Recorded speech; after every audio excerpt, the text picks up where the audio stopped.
Hello, ഇന്നത്തെ കഥയിലേക്ക് എല്ലാവർക്കും സ്വാഗതം.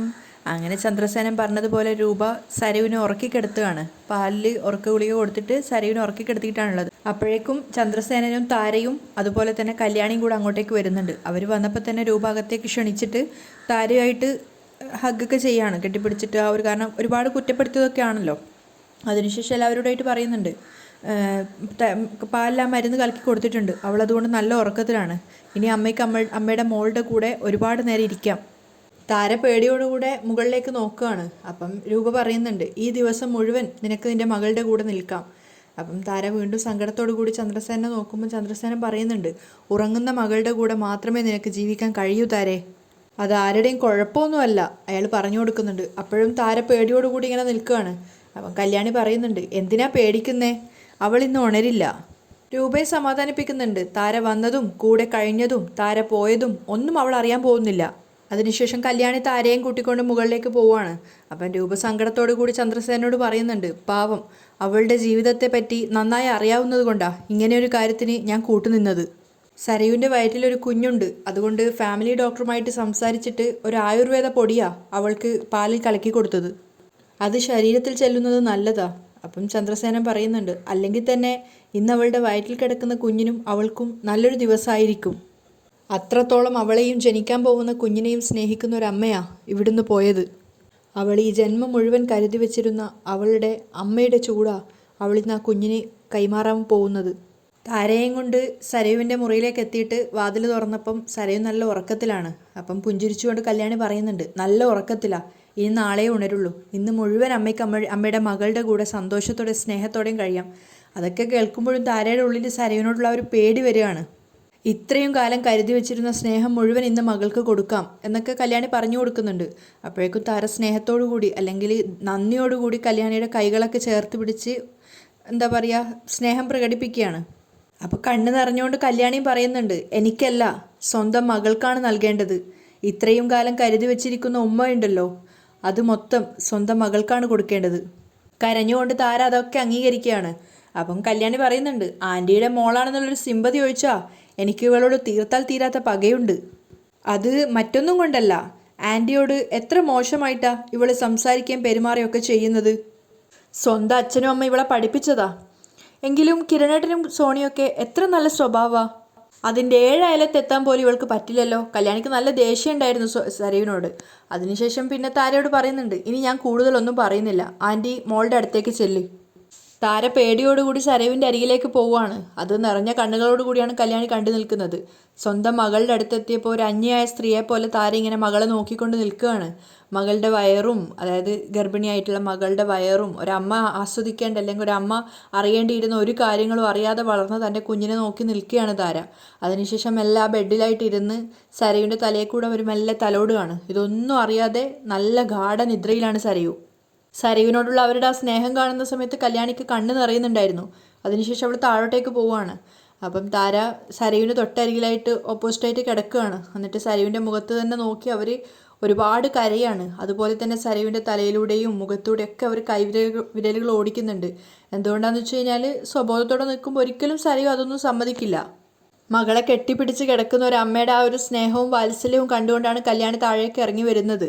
അതേസമയം രൂപയോട് ചന്ദ്രസേനൻ പറയുന്നുണ്ട്, ഇങ്ങനെ കളിയും ചിരിയായിട്ട് നാടകവും കളിച്ച് നടന്നാൽ പോരാ, നമുക്ക് നമ്മുടേതായിട്ടുള്ളൊരു ജീവിതം ഇല്ലേ, ഒരുമിച്ചൊക്കെ താമസിക്കണം. അപ്പം രൂപയും ചിരിച്ചുകൊണ്ട് പറയുന്നുണ്ട്, ഇനിയിപ്പോൾ അങ്ങനെയൊന്നും താമസിക്കാൻ വലിയ ബുദ്ധിമുട്ടൊന്നും ഇല്ലല്ലോ. അപ്പോഴേക്കും കല്യാണി താഴേക്ക് ഇറങ്ങി വരികയാണ്. കല്യാണിയെ കണ്ടപ്പോൾ രൂപ ചോദിക്കുന്നുണ്ട്, എന്തായി മോളെ, എന്തായി എന്ന് പറയുന്നതിനേക്കാളും നല്ലത് നിങ്ങൾ നേരിട്ട് കാണുന്നതാ, രണ്ടുപേരും വാ എന്ന് പറഞ്ഞുകൊണ്ട് അവരെ രണ്ടുപേരെയും വിളിച്ചുകൊണ്ട് കല്യാണി മുകളിലേക്ക് പോവുകയാണ്. വാതിൽ തുറക്കുന്ന സമയത്ത് കാണുന്നത് താര സരയുവിനെ ചേർത്ത് പിടിച്ച് കിടക്കുന്നതാണ്. അതുമാത്രമല്ല, മകളെ തലോടിക്കൊണ്ട് കിടക്കുന്ന ആ ഒരു അമ്മയുടെ വാത്സല്യമൊക്കെ കാണുന്ന സമയത്ത് രൂപയ്ക്കും സേനനും കല്യാണിക്കും ഒക്കെ കണ്ണ് നിറയാണ്. ഒരു വാക്ക് പോലും പറയാതെ അവർ 3 പേരും അവിടുന്ന് മുറിയടച്ച് പുറത്തേക്ക് ഇറങ്ങുകയാണ്, അമ്മയ്ക്കും മോക്കുള്ള ഒരു ഫ്രീഡം കൊടുത്തിട്ട്. നേരം പുലർന്ന് സരയു എണീൻ്റെപ്പം തൊട്ടരികിൽ താര ഉണ്ടായിരുന്നില്ല. അപ്പം അതുകൊണ്ട് തന്നെ അവൾ ചിന്തിക്കുന്നത്, ഇന്നലെ രാത്രി ഉറങ്ങിയതേ അറിഞ്ഞിട്ടില്ല എന്നൊക്കെ സ്വയം ചിന്തിച്ചുകൊണ്ടാണ് എഴുന്നേൽക്കുന്നത്. എഴുന്നേറ്റ് വെള്ളം കുടിക്കാൻ വേണ്ടിയിട്ട് നോക്കി. അതിനുശേഷം കണ്ണാടിയിലേക്ക് നോക്കുമ്പോഴാണ് കാണുന്നത് പൊട്ടൊക്കെ വെച്ചിട്ടാണുള്ളത്. അതുപോലെ തന്നെ കണ്ണെഴുതിയിട്ടുണ്ട്. അതൊക്കെ കാണുമ്പോൾ സരയു പുഞ്ചിരിക്കുകയാണ് കണ്ണാടിയിൽ നോക്കിക്കൊണ്ട്. പെട്ടെന്ന് തിരിയുമ്പോഴേക്കും രൂപ വാതിൽ തുറന്നുകൊണ്ട് അകത്തേക്ക് വരുന്നുണ്ടായിരുന്നു. അപ്പോൾ രൂപയെ കണ്ടപ്പം സരയു ചോദിക്കുന്നുണ്ട്, ആഹാ, ഇന്നലെ രാത്രി ഞാൻ ഉറങ്ങിയപ്പോൾ പഴയ സരയു മോളാണെന്ന് തോന്നിയല്ലേ? എന്നെ കൊച്ചു കുട്ടിയായിട്ട് തോന്നിയല്ലേ? എന്നിട്ടായിരിക്കും എനിക്ക് കണ്ണെഴുതി പൊട്ടൊക്കെ വെച്ച് തന്നത് അല്ലേ? സരയു ഇത്ര സമയം എന്തിനെക്കുറിച്ചാണ് പറയുന്നതെന്ന് മനസ്സിലാവാതെ രൂപ ഇങ്ങനെ പരിങ്ങുമായിരുന്നു. മാത്രമല്ല സരയു എന്തെങ്കിലും അറിഞ്ഞോ എന്നുള്ളൊരു പേടിയും ഉണ്ടായിരുന്നു. പക്ഷേ ഈ ഒരു കാര്യത്തെക്കുറിച്ചാണ് സരയു സംസാരിക്കുന്നതെന്ന് മനസ്സിലായപ്പോൾ പെട്ടെന്ന് തന്നെ രൂപ ചിരിക്കുകയാണ്. എന്നിട്ട് പെട്ടെന്ന് തന്നെ പറയുന്നുണ്ട് ചിരിച്ചുകൊണ്ട്, അതെ. അത് കേട്ടപ്പം സരയു ഭയങ്കര സന്തോഷത്തോടു കൂടി രൂപയുടെ കവിളിലേക്ക് ഉമ്മ കൊടുക്കുകയാണ്. അതൊക്കെ എൻജോയ് ചെയ്യുന്നതായിട്ട് ഭാവിക്കുന്നുണ്ടെങ്കിലും പെട്ടെന്ന് രൂപ പറയുന്നുണ്ട്, അതെ, ഉമ്മറത്തൊരാൾ വന്നു, മുഖമൊക്കെ വലിഞ്ഞു മുറുകിയിട്ടാണ്. അപ്പം സരയു ചോദിക്കുന്നുണ്ട്, അതാരാ? അയാൾ തന്നെ, ചന്ദ്രസേനൻ. നടക്കാൻ ഇറങ്ങിയപ്പോൾ കയറിയതാണെന്നാണ് പറഞ്ഞത്. ഇന്നിനി ഇവിടെ കാണൂന്നാ പറഞ്ഞത്. അത് കേട്ടത് സരയുവിൻ്റെ മുഖം വലിഞ്ഞു മുറുകയാണ്. അവൾ ദേഷ്യത്തോടെ പറയുന്നുണ്ട്, എന്നാ ഞാനിനി ഇവിടെ നിൽക്കുന്നില്ല ആൻറ്റി. ഇതാ ആൻറ്റി പറ്റിയ സന്ദർഭം അയാളെ ഇല്ലാതാക്കാൻ. അത് കേട്ടപ്പോൾ രൂപയുടെ മുഖം ഇങ്ങനെ വലിഞ്ഞു മുറുകയാണ് ദേഷ്യത്തോടെ. പക്ഷെ പെട്ടെന്ന് തന്നെ ചിരിച്ചുകൊണ്ട് പറയുന്നുണ്ട്, അങ്ങനെ പെട്ടെന്ന് പറ്റുമോ മോളെ? അയാളുടെ മക്കൾക്കൊക്കെ അയാളെ വലിയ കാര്യമാണ്. അത് കേട്ടതും സരയുവിൻ്റെ മുഖം വാടുകയാണ്. മാത്രമല്ല രൂപ പറയുന്നുണ്ട്, അതുകൊണ്ട് അയാൾക്ക് എന്തെങ്കിലും സംഭവിച്ചാൽ സംശയിക്കുന്നുള്ള കാര്യം ഉറപ്പാ. അതുകൊണ്ട് സ്നേഹിക്കട്ടെ മോളെ, സ്നേഹിച്ച് വശം കെടട്ടെ. അതിനുശേഷം നമുക്ക് കാര്യത്തിലേക്ക് വരാം. അപ്പോൾ സരയു സങ്കടത്തോടു കൂടി പറയുന്നുണ്ട്, 1-2 ദിവസം ആൻറ്റിയുടെ കൂടെ താമസിക്കാനാണ് ഞാൻ വന്നത്. ഇനി ഏതായാലും അയാൾ ഇവിടെ ഉള്ള സ്ഥിതിക്ക് ഞാൻ പോവുക. അപ്പം രൂപ അത്ര നേരം കാണിച്ചതൊക്കെ അഭിനയമായിരുന്നല്ലോ, പക്ഷെ അതൊക്കെ മറച്ചു വെച്ചുകൊണ്ട് സരയുവിനോട് ചോദിക്കുന്നുണ്ട്, മോളിനി എപ്പോഴാണ് വരുന്നേ? ആരുമില്ലാത്ത നേരം നോക്കി മനുവേട്ടനെ വിളിച്ചാൽ മതി. മനുവേട്ടൻ പറഞ്ഞാൽ അടുത്ത സെക്കൻഡിൽ ഞാനിവിടെ എത്തിയിരിക്കും. ശരി മോളെ. പിന്നെ ആ താരയോ മറ്റോ മോളെ കാണാൻ വന്നായിരുന്നോ? അത് കേട്ടതും സരയുവിന് ദേഷ്യം വരികയാണ്. അവളുടെ കാര്യം മിണ്ടിയേക്കരുത്. എൻ്റെ മുന്നിലേക്കെങ്ങാനും വന്നാൽ അവളുടെ മുഖത്തടിക്കും ഞാൻ. ഇപ്പം ഞാൻ അവളുടെ മോളാണെന്നും പറഞ്ഞ് നടക്കുക. പുറത്തൊരുത്തിന് ഇരിപ്പുണ്ടല്ലോ, അയാളും അവളും തമ്മിൽ ആ വഴിവിട്ട ബന്ധം തുടരുന്നത്. ആ ബന്ധത്തിൽ അവർക്കൊരു കുഞ്ഞും കാണുമായിരിക്കും. ആ കുഞ്ഞെവിടെയെന്ന് അയാളോട് ചോദിക്കുന്നതല്ലേ ആൻറ്റി നല്ലത്? ഇതിപ്പോൾ അയാളാ ഓരോരോ കഥകളും മെനഞ്ഞ് എല്ലായിടത്തോട്ടും പറഞ്ഞു വിടുന്നത്. ഇതൊക്കെ കേട്ടപ്പോൾ രൂപയ്ക്ക് കൊല്ലാനുള്ള ദേഷ്യം ഉണ്ടെങ്കിൽ സരയുവിൻ്റെ മുന്നിൽ അഭിനയിക്കുകയാണ്. അത് ശരിയാ. അപ്പം സരയു പറയുന്നുണ്ട്, അതുകൊണ്ടാണ് പറഞ്ഞത് ആൻറ്റിയുടെ ജീവിതം താറുമാറാക്കി അയാളെ ചിരിച്ചുകൊണ്ട് കൊല്ലണമെന്ന്. അത് കേട്ടത് രൂപയുടെ ഉള്ളിൽ പ്രതികാരം കത്തുകയാണ്. മാത്രമല്ല അവർ വിചാരിക്കുന്നുണ്ട്, അങ്ങനെ കൊല്ലേണ്ടത് നിൻ്റെ അച്ഛനെന്ന് പറയുന്ന ആളെയാടി. അതൊക്കെ നമുക്ക് നോക്കാം മോളെ. അപ്പം സരയു ചെണുങ്ങിക്കൊണ്ട് പറയുന്നുണ്ട്, എന്നാൽ ഞാൻ ഇറങ്ങും ആൻറ്റി. അത് പറഞ്ഞുകൊണ്ട് താഴോട്ടേക്ക് വരികയാണ്. താഴെ എത്തിയപ്പോഴേക്കും ചന്ദ്രസേന അവിടെ പത്രം വായിച്ചുകൊണ്ടിരിപ്പുണ്ടായിരുന്നു. പക്ഷെ ഇതൊക്കെ ഇവരുടെ പ്ലാനിങ് ആണെന്നുള്ളത് സരയു അറിയുന്നുണ്ടായിരുന്നില്ല. സരയുവിനെ കണ്ട സമയത്ത് ചന്ദ്രസേന ഇങ്ങനെ കണ്ണെടുത്ത് നോക്കുകയാണ്. അതിനുശേഷം അവരുടെ അരികിലേക്ക് വന്നിട്ട് ചോദിക്കുന്നുണ്ട്, ആഹാ, ആരിത്? ഇത് ബകാസുരൻ്റെ മോളല്ലേ? എപ്പോൾ എത്തി? അതൊക്കെ കേട്ട സമയത്ത് സരയുവിന് ദേഷ്യം വരുന്നുണ്ടായിരുന്നു. അപ്പോൾ രൂപ പേടിയോടുകൂടി നല്ല രീതിയിൽ സംസാരിക്കുകയാണ്, ഇന്നലെ ഇവിടെ ആയിരുന്നു, ഇപ്പോൾ എന്നോടുള്ള ദേഷ്യമൊക്കെ മാറിയിട്ടുണ്ട്. അപ്പോൾ സേനൻ പറയുന്നുണ്ട്, എന്നാലും സൂക്ഷിക്കണം, സ്വഭാവമൊക്കെ മാറ്റി വരുന്നതേ ചിലപ്പോൾ ചതിക്കാനാണെങ്കിലോ? അത് കേട്ട സമയത്ത് സരയുവിന് അയാളെ കൊല്ലാനുള്ള ദേഷ്യം വരികയാണ്. അപ്പം സേനൻ കളിയാക്കുകയാണ്, എന്ന് വെച്ചാൽ ചതികളുടെ തമ്പുരാനായ ഒരാളുടെ മകളല്ലേ? അപ്പോഴും സരയുവിന് നല്ല ദേഷ്യം വരുന്നുണ്ട്. പക്ഷെ അയാളുടെ പേടി കൊണ്ട് മാത്രം ഒന്നും പറയാതെ കേട്ട് നിൽക്കുകയാണ്. അപ്പോൾ സേനൻ ചോദിക്കുന്നുണ്ട്, അല്ല, ഈ താരം നിന്നെ കാണാൻ വരാറുണ്ടോ? അപ്പം സരയു ഇങ്ങനെ ഞെട്ടിയിട്ട് നിൽക്കുന്ന സമയത്ത് രൂപയാണ് പറയുന്നത്, എന്തിനാ അത്തരം ചോദ്യങ്ങളൊക്കെ ചോദിച്ച് മോളെ വിഷമിപ്പിക്കുന്നത്? മോളുടെ അമ്മ താരയാണെന്നും പറഞ്ഞ് നടക്കുക അല്ലെന്ന് നമുക്കൊക്കെ അറിയാമല്ലോ. അപ്പം സേനൻ കളിയാക്കിയിട്ട് പറയും, നമുക്ക് എന്നൊന്നും പറയണ്ട, ഇവള് താരയുടെ മകൾ തന്നെയാ. അത് ഇവളുടെ അച്ഛൻ രാഹുലിനറിയാലോ.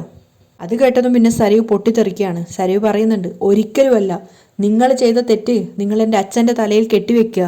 അയ്യോ, അങ്ങനെ കെട്ടിവെക്കാനായിരുന്നെങ്കിൽ ഇയാളിപ്പോൾ എന്നെ ഈ വീട്ടിനകത്ത് കയറ്റില്ലായിരുന്നല്ലോ. അത് കേട്ടപ്പോൾ സരയു മനസ്സിൽ വിചാരിക്കുകയാണ്, അത് എൻ്റെ ആൻറ്റിയുടെ ഒരു നാടകാടോ, തന്നെ കൊല്ലാനുള്ളൊരു നാടകം. സരയു മനസ്സിൽ ആലോചിക്കുന്ന സമയത്ത് സേനൻ വീണ്ടും ചോദിക്കുകയാണ്, ഹലോ, നീ എന്താ ഒന്നും മിണ്ടാത്തേ? അപ്പം രൂപ പറയുന്നുണ്ട്, എന്തിനാ ചന്ദ്രേട്ടാ വെറുതെ മോളോട് വഴക്കിടുന്നത്? ചന്ദ്രേട്ടൻ വന്നെന്നറിഞ്ഞിട്ട് മോള് പോവുക, സങ്കടം അഭിനയിച്ചുകൊണ്ട് പറയാണ് രൂപ. അപ്പം സരയും ദേഷ്യത്തോടെ കേട്ട് നിൽക്കുകയാണ്. അപ്പം സേനൻ കളിയാക്കിക്കൊണ്ട് പറയുന്നുണ്ട്, അയ്യോ, പോവാണേ പോട്ടെ. കുറേ നാൾ എന്നെ എൻ്റെ മക്കളെയും പുറത്താക്കിയിട്ട് ഇവളൊക്കെ ഭരിച്ചതല്ലേ, അതുകൊണ്ട് ഇനി ഞാനും എൻ്റെ മക്കളും ഇവിടെ ഉള്ളപ്പോൾ നീയൊന്നും ഇവിടെ വേണ്ട. സരയു മറുപടിയൊന്നും പറയാൻ പറ്റിയില്ലെങ്കിലും ദേഷ്യത്തോടെ കേട്ട് നിൽക്കുകയാണ്. പക്ഷേ ചന്ദ്രസേന ആണെങ്കിൽ വിടാൻ ഭാവമില്ല. നീ നിൻ്റെ ഭർത്താവുമായിട്ട് അമേരിക്കയിലോട്ടേക്കൊക്കെ വരുന്നെന്ന് കേട്ടായിരുന്നല്ലോ. പിന്നെ അവിടെ എനിക്ക് ഇവിടത്തെക്കാളും വേരോട്ടമുള്ള സ്ഥലമാണ്. അതുകൊണ്ട് ഞങ്ങളാരും അങ്ങോട്ടേക്ക് വരില്ലാന്ന് നീ കരുതേണ്ട. അപ്പോഴേക്ക് രൂപ ഇടയിൽ കയറുകയാണ്. മോള് ചെല്ലു മോളെ, ചന്ദ്രേട്ടൻ അങ്ങനെയൊക്കെ പറയും. അത് കേട്ട സമയത്ത് അയാളുടെ മുന്നിൽ നിന്ന് രക്ഷപ്പെടാനുള്ള ഒരു ആവേശത്തോടു കൂടി സരയു പെട്ടെന്ന് തന്നെ ഇറങ്ങിപ്പോവാണ്. അവൾ പോയതിനു ശേഷം രൂപ ചന്ദ്രസേനോട് പറയുന്നുണ്ട്, ഇപ്പോഴും ഞാൻ ചന്ദ്രേട്ടനോട് കാണിക്കുന്ന സ്നേഹം നാടകമാണെന്നാ അവളുടെയൊക്കെ വിചാരം. സേനനും പറയുന്നുണ്ട്, സത്യങ്ങൾ അറിഞ്ഞ അമ്മയ്ക്ക് അത് അവളോട് പറയാൻ കഴിഞ്ഞിട്ടില്ല. ഏതായാലും താരയുടെ ആഗ്രഹം സാധിച്ചല്ലോ. അവൾക്ക് കണ്ണെഴുതി പൊട്ടൊക്കെ തൊട്ട് കൊടുത്തിട്ടാ താര പോയത്. അത് ഞാനാണെന്നാ സരയു തെറ്റിദ്ധരിച്ചത്. അപ്പോൾ സേനനും പറയുന്നുണ്ട്, താരയെ സ്നേഹിച്ച് അവൾക്കൊപ്പം നിന്നിരുന്നുണ്ടെങ്കിലല്ലേ ഞാൻ അവൾക്ക് എന്ത് വേണമെങ്കിലും കൊടുത്തേനെ. പക്ഷേ ഇവിടെ താരയെ കൊല്ലാനായി ജനിച്ച മോളല്ലേ അവള്. അയാൾ സങ്കടത്തോടു കൂടി പറഞ്ഞു നിർത്തുകയാണ്.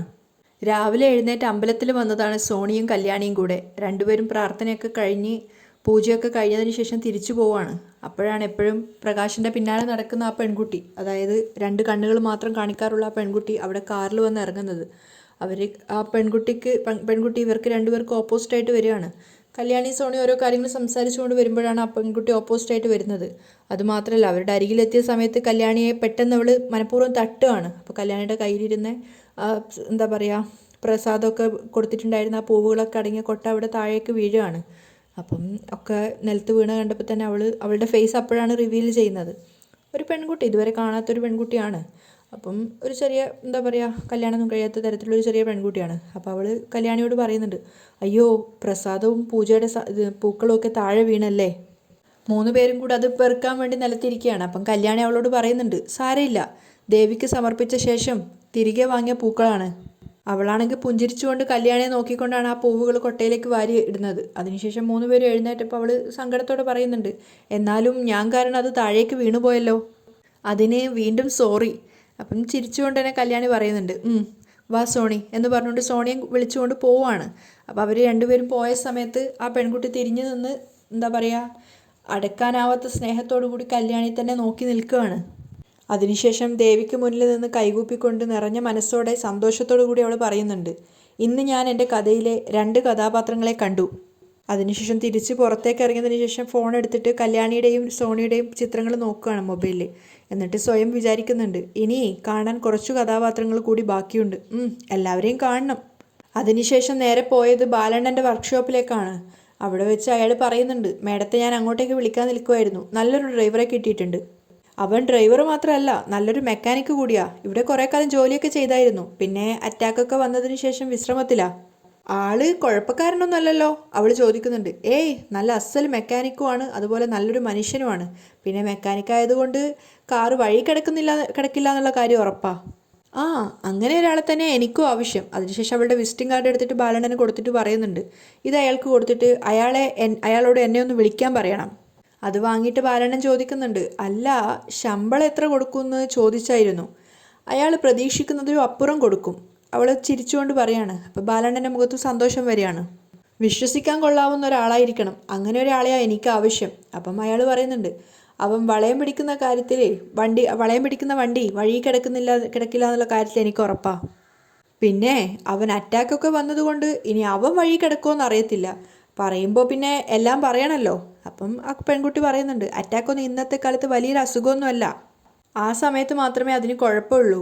ഒന്ന് വിശ്രമിച്ചു കഴിഞ്ഞാൽ പൂർണ്ണ ആരോഗ്യത്തോടു കൂടി മുന്നോട്ട് പോകാൻ പറ്റും. പിന്നെ എൻ്റെ കൂടെ വന്നു കഴിഞ്ഞാൽ അയാളെ ഏത് അസുഖം വന്നാലും പാതിരാത്രിയാണെങ്കിലും ഞാൻ കൂട്ടിക്കൊണ്ടു പോകും. എനിക്ക് വിശ്വസിച്ച് കൂടെ കൊണ്ടുപോകാൻ പറ്റിയൊരു ഡ്രൈവർ ആയിരിക്കണം. എനിക്കത്രയേ ഉള്ളൂ. അപ്പം ബാലണ്ണൻ മനസ്സിൽ വിചാരിക്കുന്നുണ്ട്, ആ കാര്യത്തിൽ എനിക്കത്ര വലിയ ഉറപ്പൊന്നുമില്ല. തൽക്കാലം നിന്നവൻ പിഴച്ചോട്ടെ. അപ്പോഴേക്കും ആ പെൺകുട്ടി പറയാണ്, എങ്കിൽ പിന്നെ കാർഡ് കൊടുത്തിട്ട് അയാളോട് എന്നെ ഒന്ന് വിളിക്കാൻ പറയണം. ശരി.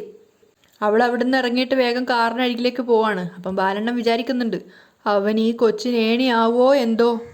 അതേസമയം കാറിനകത്തേക്ക് കയറി ആ പെൺകുട്ടിയുടെ മുഖത്ത് വരുന്ന ഭാവമാറ്റങ്ങളാണ് കാണിക്കുന്നത്. ഒരുതരം പകയും പ്രതികാരവും നിറഞ്ഞൊരു മനസ്സോടു കൂടിയാണ് അവൾ നിൽക്കുന്നത്. അങ്ങനെയാണ് ഇന്നത്തെ എപ്പിസോഡ് വൈൻഡപ്പ് ചെയ്യുന്നതും.